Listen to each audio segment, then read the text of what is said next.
آپ، یہ نفلی عبادت کو اوور ٹائم ہوتا ہے. جب نفلی عبادت کے ذریعے اللہ کا قرب پاتے چلے جاؤ، کوئی منزل مل جائے تو اس پہ اگر چوڑے ہو گئے نا، اگر اس پہ چوڑے ہو گئے، اللہ کے ولی ہے نا، میرا نام ذہن سے نکل رہا ہے، انہوں نے کہا کہ سلوک کے جو ہے وہ 70 درجے یا 80 درجے، کرامت کا 17 درجہ ہے، 17واں درجہ ہے. کہا میں نے بڑے بڑے لوگوں کو دیکھا ہے کہ 17 درجے پہ پہنچے اور باہر ہو گئے. خواجہ نظام الدین اولیاء رحمۃ اللہ علیہ کہ 17 درجے پہ پہنچ کے بالغ ہو گئے. وجہ کیا کہ جب کرامت ملی تو پھر وہ ذرا تھوڑا سا دکھانے کا جو ہے وہ آ گیا، سمجھ آ گئی یا نہیں. اسی طرح اگر مقام مل جائے نا کبھی نفلی عبادت کے ذریعے، کبھی کوئی ایسی منزل مل جائے، خواجہ نظام الدین اولیاء نے کہا ہے، اس پہ پریشان ہونے کی بات نہیں ہے، ان سے بڑا عالم اور کوئی نہیں اس وقت. اللہ حضرت اگر تھوڑا سا مقام مل جائے نا، اگر رتبہ مل جائے، اگر مقام مل جائے تو اس پہ چوڑا نہیں ہونا، بلکہ اس پہ مزید اللہ کے آگے جھکتے رہنا. ایک اور دوسرا، کبھی بھی کچھ خیر ہو جائے، ہمارے پاس سے معاشرے میں عجیب بات ہے یار، اگر کچھ برا ہو جائے نا بس اللہ کو یہی منظور ہے، اچھا ہو جائے تو دیکھا میں نے کیا کیا، یہ ہے نا معاشرے میں. اگر کوئی برائی ہو جائے بھی اللہ کو یہی منظور تھا، کوئی نقصان ہو جائے اللہ کو یہی منظور تھا. کچھ بھی اگر برا کر لو تو اللہ کو منظور نہیں تھا، اور اگر اچھا کر لو تو دیکھا تمہارے بھائی نے کیا کیا ہے. مانے ہونا پھر اپنے بھائی کی کوالٹیز کا، مانے ہونا تمہارے بھائی نے کیا کیا ہے. حالانکہ ہونا یہ چاہیے کہ برا ہماری طرف سے ہے، خیر ساری اللہ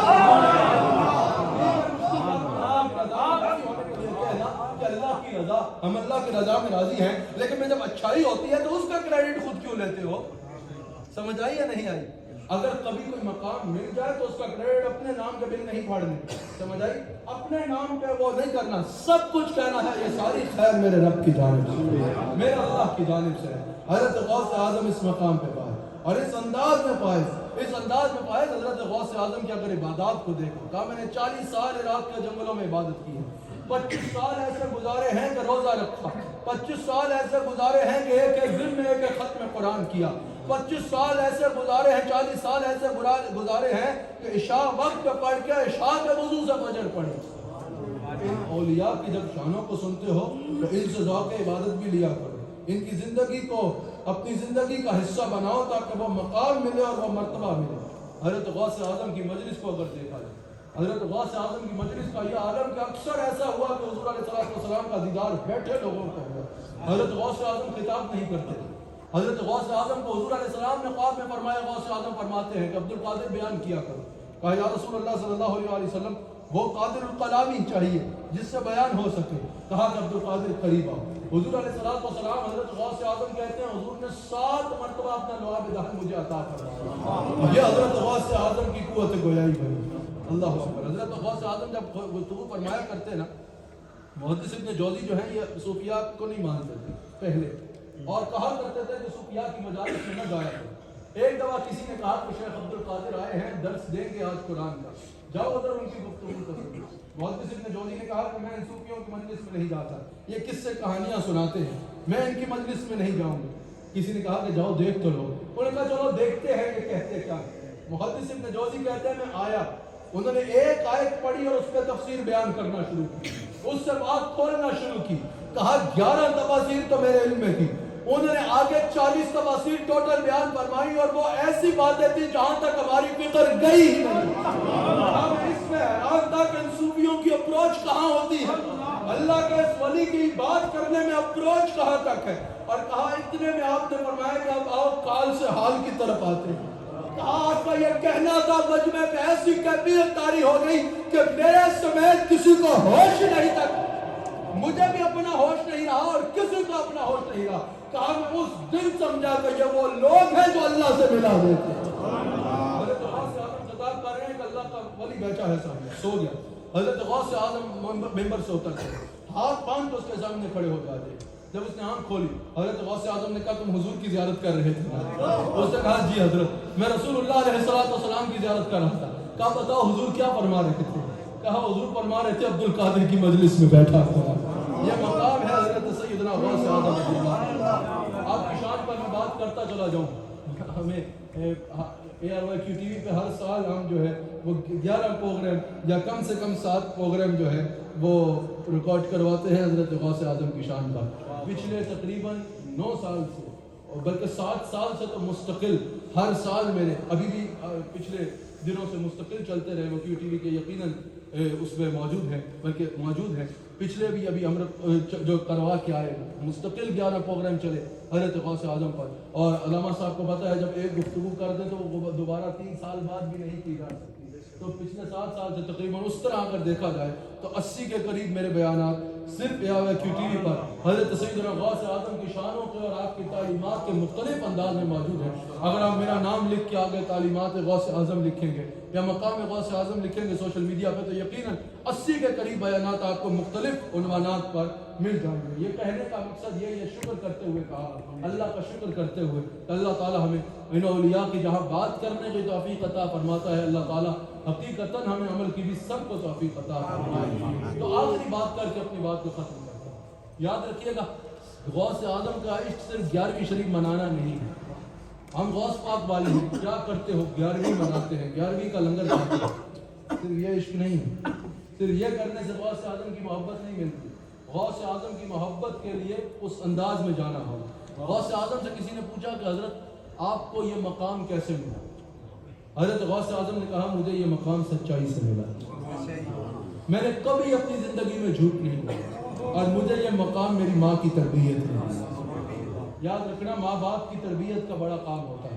اگر والدین تربیت نہیں کریں گے، تربیت کرتے نہیں، جب وہ بچہ ہوتا ہے، جب ویسے سارا وقت کام میں ہوتے ہیں، وہ اسکول میں ہوتا ہے، آ کے وہ ہوتا ہے اپنے دیگر کھیل کود میں ہوتا ہے، اسکول بچوں کو ضرور بھیجا کرو، وقت پہ بھیجا کرو، مدرسہ بھی پڑھاؤ، دین بھی پڑھاؤ اور دنیا بھی پڑھاؤ، سمجھ آئی ہے، تاکہ وہ دنیا سے کٹے نہیں اور وہ اس کو ریلیٹ کر سکے۔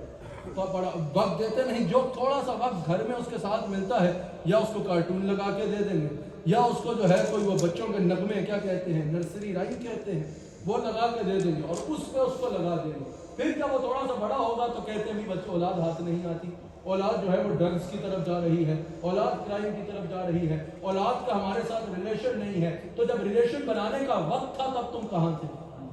سمجھائیے نہیں آئی؟ دین نے آپ کو صرف یہ نہیں کہا ساری دنیا چھوڑ کے مسلح پر بیٹھ جاؤ، آپ کو آپ کے اولاد کی کھانے پینے کی بھی ذمہ داری دی ہے، ان کے لیے لقمہ حلال کماؤ اور پھر ان کی تربیت کی بھی ذمہ داری دی ہے۔ اور وہ تربیت سارا وقت ڈنڈا اٹھا کے نہیں ہوگی، وہ تربیت تب ہوگی جب محبت کا تعلق ہوگا۔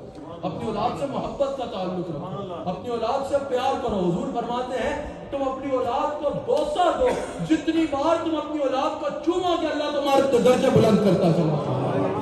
اسلام دین فطرت ہے، نیچر کے قریب ہے، سب سے قریب دین اسلام ہے، سمجھ آئی؟ تو اللہ اکبر، حضرت غوث اعظم نے فرمایا یہ میری ماں کی تربیت نے اس طرح دیا کہ جب میں نکل رہا تھا گھر سے مدرسے جانے کے لیے پہلی بار تعلیم کے حاصل کرنے کے لیے شہر کا سفر کر رہا تھا، تو میری والدہ نے مجھے کہا کہ عبدالقادر کبھی جھوٹ نہ بولنا۔ کہتے ہیں بھی پہلا سفر تھا، اس واقعے پہ میری بات کا اختتام، پہلا سفر تھا تو رستے میں ڈاکوؤں نے قافلہ روک لیا اور لوٹ لیا، کہا 50 دینار میری یا 40 دینار میری والدہ نے میرے قمیض کے اندر سی رکھی۔ جب ڈاکو نے تلاشی لی تو میرے پاس سے کچھ نہ نکلا، سمجھ آئی؟ تو اس ڈاکو نے میرے سے پوچھا کہ تمہارے پاس کچھ ہے؟ میں نے کہا 40 دینار ہے۔ کہا دو، کہا میں اپنی قمیض کو اندر سے پھاڑا اور 40 دینار دے دیے۔ کہا کہ ڈاکو نے کہا کہ اگر تم مجھے نہ بھی بتاتے تو میں نے تو تلاشی لے رہی تھی، مجھے تو پیسے نہیں ملے تھے، تو آج تمہارے یہ 40 دینار اس وقت اس کی بڑی قیمت ہوتی تھی، یہ بچ جاتے، تم نے مجھے کیوں بتایا؟ اگر تم نہ بتاتے تو مجھے پتہ نہ چلتا۔ حضرت غوث اعظم نے کہا میری ماں نے مجھے نکلتے کہا تھا عبدالقادر جھوٹ نہ بولنا، تم نے کہا کچھ ہے، میرے پاس تھا، میں نے جھوٹ نہیں بولا۔ وہ ڈاکو جو تھا وہ اپنے بڑے کے پاس گیا، اس نے کہا آ جا کر نرالا بچہ ملا ہے، ہمیں نہیں ملے اور وہ نکال کے بتا رہا ہے ہمارے پوچھنے پہ کہ ہاں 40 دینار ہیں۔ وہ ڈاکو آیا، اس نے پوچھا وجہ کیا ہے؟ کہا میں اپنی ماں کی نافرمانی نہیں کرنا چاہتا تھا۔ اس ڈاکو نے کہا اللہ کے حضور سجدہ کیا اور توبہ کی کہ یہ ایک بچہ اپنے ماں کی نافرمانی نہیں کرنا چاہ رہا، اور میں کتنے عرصے سے اپنے رب کی نافرمانی کر رہا ہوں، اپنے رب کی نافرمانی میں زندگی گزار رہا ہوں۔ غوث اعظم کی زندگی سے سبق لو، غوث اعظم کی زندگی کو اپنی زندگی کا حصہ بناؤ، کسی انسان کو تکلیف نہ دو، رسول اللہ کے غلاموں اپنے کردار کو اچھا کرو، تمہاری وجہ سے کسی انسان کو تکلیف نہ ہو۔ آج لوگ اسلام کا نام لیتے ہیں اور ایسی تقریریں کرتے ہیں، ایسی باتیں کرتے ہیں جس کی وجہ سے نفرتیں پھیلتی ہیں، لوگ اپنے لہجے سخت کر لیتے ہیں، ایکسٹریمزم کی طرف چلے جاتے ہیں۔ کبھی ایکسٹریمزم کی طرف نہ جانا۔ اگر دین کی خدمت کرنا چاہتے ہو تو محبت والا لہجہ رکھو، پیار والا لہجہ رکھو، ہر کسی کو حسن اخلاق سے اپنے قریب لے کے آؤ۔ اللہ تعالیٰ ہم سب کو عمل کی توفیق عطا فرمائے۔ قرآن گفتگو کی غلطی ہوئی تو صدق دل سے اللہ تعالیٰ کی بارگاہ میں توبہ کرتا ہوں۔ ہمارے شیخ کامل تشریف لائیں گے، صدارتی کلامات بھی حضرت شیخ عبد القادر فاعور سے، کیونکہ اس حوالے سے ارشاد فرمائیں گے، اور پھر دعاؤں سے بھی سب کو نوازیں گے۔